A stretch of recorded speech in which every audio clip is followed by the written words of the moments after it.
I know that everything you said about the LGB Alliance sounds so wholesome, but I have heard you guys described as a hate group.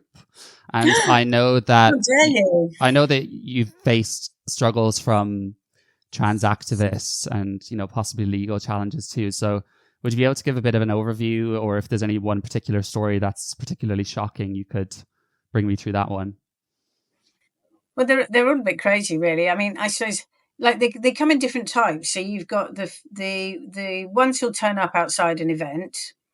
Yeah. So that will usually be a crowd of men, and then maybe India Willoughby will come as well, just to add a bit of colour. So there's usually like one celebrity in the middle of it, and they'll come and shout and scream. They don't tend to hang around very long, though. They don't have a lot of grit. And they're never, you know what I mean? They'll drift along mid-morning, so they're never there when the event starts, and then they'll drift away before the end. It's a poor show, generally speaking.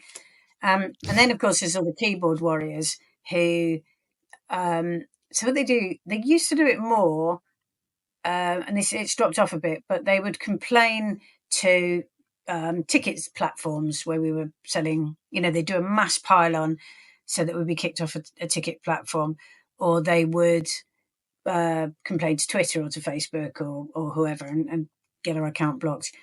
And then they started writing to the Charity Commission, which wasn't great. And I think the worst kind of, I found this quite shocking, was we were, for the Queen's Jubilee, we wanted to make a film about gay men. I think it was like in the last 70 years, in the Queen's reign anyway.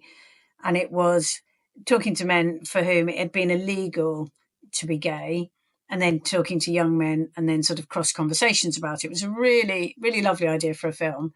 And we applied to the part of the Arts Council, and we did a really good application. They thought it would be fab. And they said, yeah, we'll give you £10,000. Not very much, but, we're a small charity. We were really delighted. So I went onto Twitter and was like, hey, amazing. We're going to make this lovely film about gay men's experiences of, battling homophobia, but, over the Queen's reign, blah, blah, blah.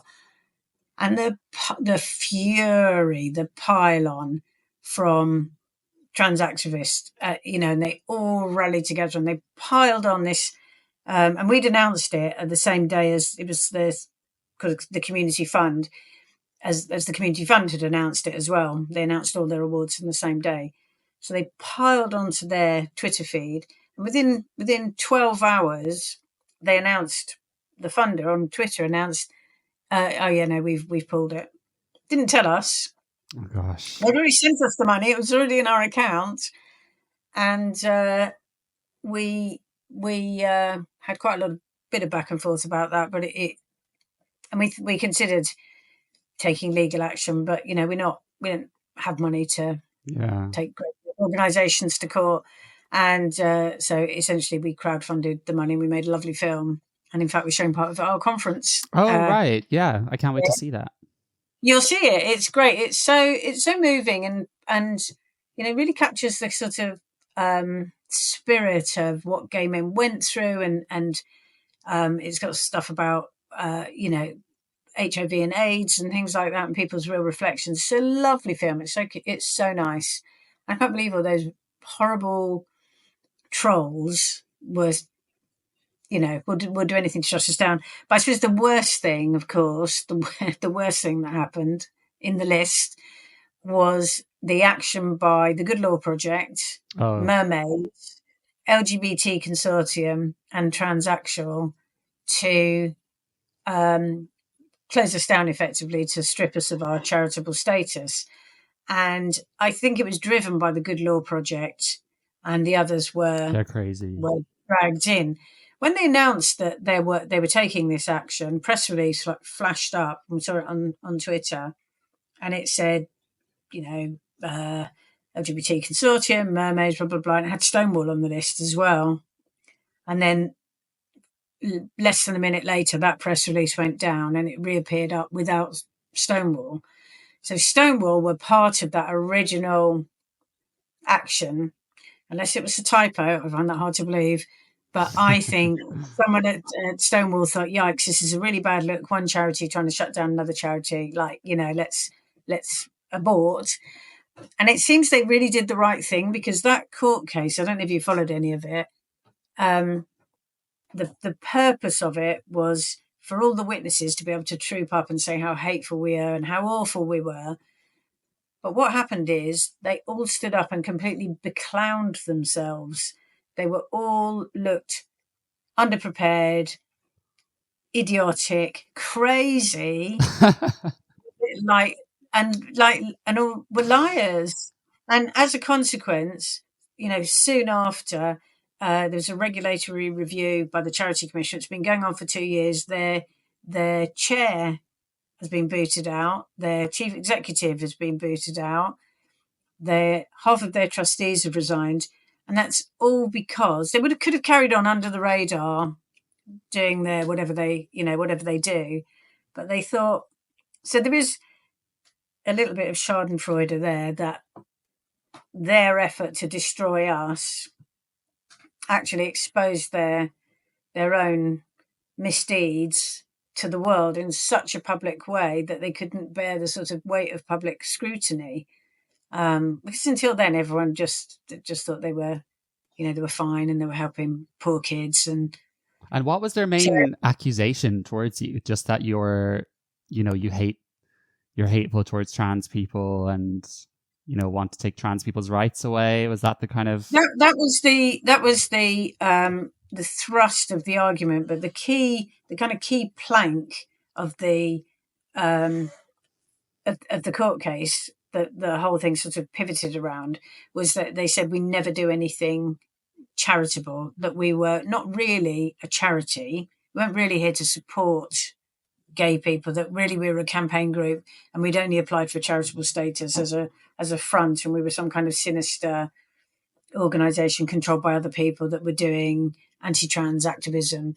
And again, they just looked at like utterly foolish with with all this kind of thing. And I tell you what, there's some good old-fashioned sexism as well, because Kate Harris and Bev Jackson are not like spring chickens, they won't mind me saying.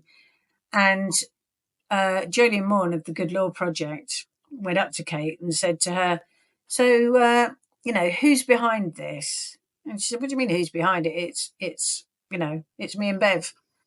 And he said, no, there must be some other men or an organisation behind you. And it was a real just sexism and ageism. He couldn't possibly understand how these two women had mustered so much support and managed to start to topple these giants like Stonewall and all these organisations that had been around for decades. He just couldn't believe it. And that's in part, I think, where this narrative that, we're funded by, like shadowy, to the tune of billions of dollars from some shadowy right-wing person. Yeah. I mean, it's just a load of rubbish, and none of our, Kate and Bev have worked practically full time for LGB Alliance, like tirelessly since 2019. Neither of them have ever received a penny. They do it all for free. They volunteer because they are semi-retired and they've got the time. None of the board is paid. We've only got 3 members of staff who are paid, and everybody else is volunteers. And we've got so many volunteers. Great. It's just amazing. Yeah, it's a brilliant organisation. It really is. It's kind of shaken things up, and we like it that way. You know? Well, reality prevails, right? And you're definitely not a hate group. So I wish I was. I just wish I was there to see them stand up in court. It sounds funny. Well, it was hilarious. The best was, go on. The John Nicholson, the MP, who had clearly hadn't been briefed by his barrister as to what you could or you couldn't say, and he stood up and said, and was being asked a few questions. He said, "Well, when do I get to say my piece about what I think about them?" And the barrister said, "You don't get the chance. It's not a platform where you get to read a speech." And at one point, the judge wanted to break for lunch, and he said, "Well, can't we do it now? I'm a very busy man." I mean, crazy. They just eye-popping to see how ill-prepared they were for a case that they had instigated themselves, and which cost us $250,000. It must have cost them the same as well. So, yeah, what a waste of And money. did you crowdfunded that? Yeah. Wow. And when was that? Last year or? It was 2 years ago. Okay. And yeah, Wow. but it took a long time for the verdict to come through. Yeah, Glad you got through it. Yeah, I mean, it was. We were elated when, when their action failed, but it's still tinged with this sort of thought that, God, all that money and all that time, what could you do with that £250,000? Yeah. Well, it's really nice speaking to you and seeing positivity, because a lot of people I interview on the podcast, it's very kind of doomsday on these issues. But I do feel positive. We're getting there, don't you think? I think 100%. that, I can definitely feel the change. And I know there's like a couple of steps backwards every now and then, but